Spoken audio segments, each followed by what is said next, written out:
কিন্তু কোচবিহারের দিকে এখন নজর রাখতে হচ্ছে, কারণ জনসংযোগে গিয়ে গ্রামবাসীদের প্রশ্নের মুখে উত্তরবঙ্গ উন্নয়ন মন্ত্রী।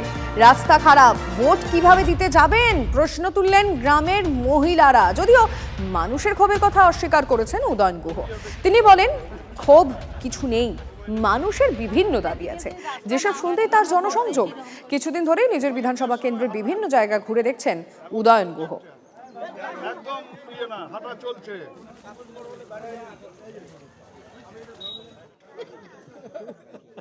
মন্দিরকে বললাম আমাদের বাড়ি অনেক কটা ভোটার, আমার যাওয়ার মতন কোনো পরিস্থিতি নেই, রাস্তা নাই, কোনো রোগী যদি সিরিয়াস হয় তাহলে তাকে ঘাড়ে করে নিয়ে যাওয়া লাগে। 10-15 বছর আগেও এরকম রাস্তা থাকলেও মানুষ আর রাস্তার কথা বলতো না, তখন অন্য কিছু দাবি করতো।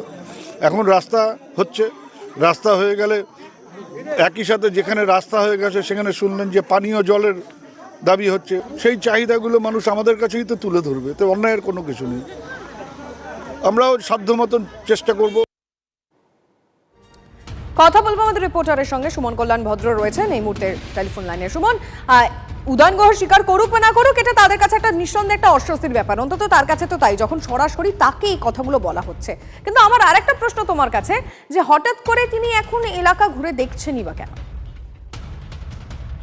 দেখো, উদয়ন গুহ তিনি দিনহাটাকে তার কেন্দ্র, দিনহাটাতে কিন্তু তিনি এভাবেই ঘুরে বেড়ান এবং প্রত্যেকবারই ঘোরার সময় একটা কিছু নতুন নাম তৈরি করেন এবং সেভাবেই সেই তার যে পরিকল্পনা, তার যেভাবে প্রচার জনসংযোগ, এভাবেই তিনি কিন্তু করেন এবং সেখানে গিয়ে এই যে প্রশ্নের সম্মুখীন হন, এটাকেও কিন্তু তিনি খুব স্পোর্টিং ভাবেই নেন এবং এইগুলো তিনি ঘুরে দেখেন, কথা শোনেন এবং কিছু কিছু সব কাজ করা সম্ভব না হলেও কিছু কিছু করেন।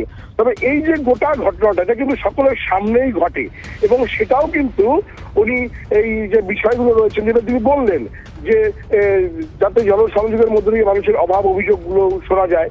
তবে এটা বাস্তব যে বিভিন্ন কাজ বাকি আছে, মানুষ তাকে দেখলে পরে তার সামনে চলে আসছেন, বিভিন্ন দাবি করছেন, ভোট কিভাবে দেবেন প্রশ্ন তুলছেন।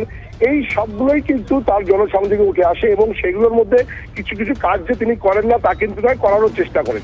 তবে পুজো হয়ে গেছে, ছট পুজো হয়ে গেছে, তারপর জনসংযোগে যাচ্ছেন, 300 কিলোমিটার ঘুরবেন তিনি জানিয়েছেন। ফলে বিভিন্ন সময়ে বিভিন্ন রকমের প্ল্যান তিনি গ্রহণ করেন এবং সেভাবেই তিনি জনসংযোগটা সারেন। এটাও তার একটা জনসংযোগের অঙ্গ, সেখানে নানা রকমের প্রশ্ন উঠে আসছে। ফলে আগামী 26-এর যে নির্বাচন, তার আগে গোটা এলাকা তালুর মতো তার দখদর্পণে রাখতেই কিন্তু এই তার পরিকল্পনা, এমনটাই কিন্তু মনে করা হচ্ছে। ধন্যবাদ।